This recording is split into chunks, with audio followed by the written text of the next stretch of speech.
First, we open this software.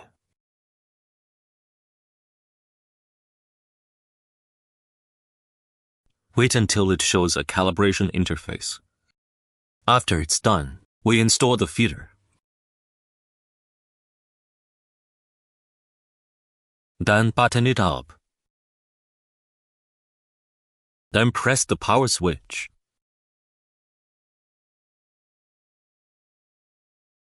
Then we check it. This is the feeder of ITF 3063651. After checking, we start. We press the start button.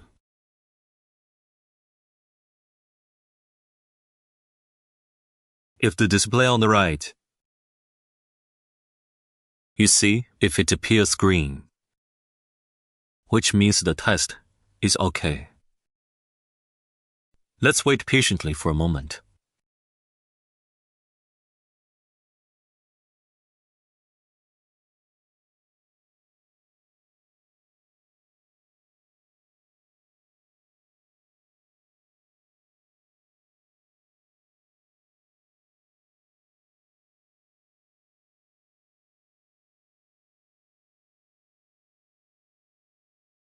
Okay, let's look at the prompts on the computer. We need to open this cover. To test its current, press the open button and then open the cover. OK. Press any spacebar or enter key. Press. It will start testing the current after opening the lid. Here,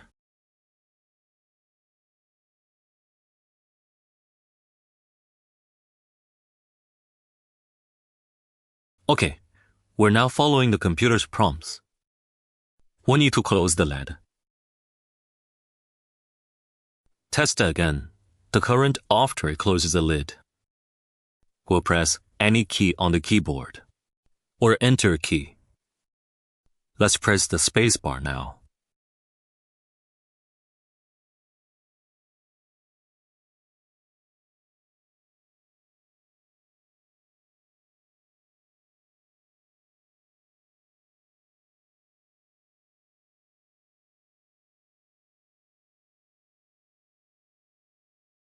Okay, let's look now. He wants us to check if this light is displaying now. If it's all showing, it means it's okay. Now we press. Click this position, and it's okay.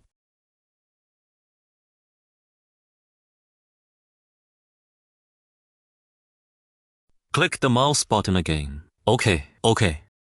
Then we need to test now. Our photographer gives us more shots. This is the forward key. You press forward. The computer will automatically detect. Okay. Then we press it again. The back button of the feeder.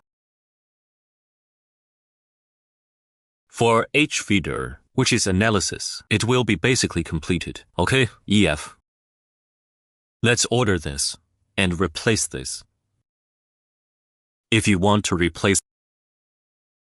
you replace this, the board card of the feeder, you'll need to put a serial number and a number of the board. And write it in and change it. Then you need to select the corresponding ITF2 or ITF3 feeding device from 88 to 88 millimeters. So these are some of the methods of manual testing we usually use. Rarely used, we always use automatic. Okay. In that case, the analysis of one feeder is completed. We can open this and then pick up the feeder. This is the analysis, and you have completed the analysis.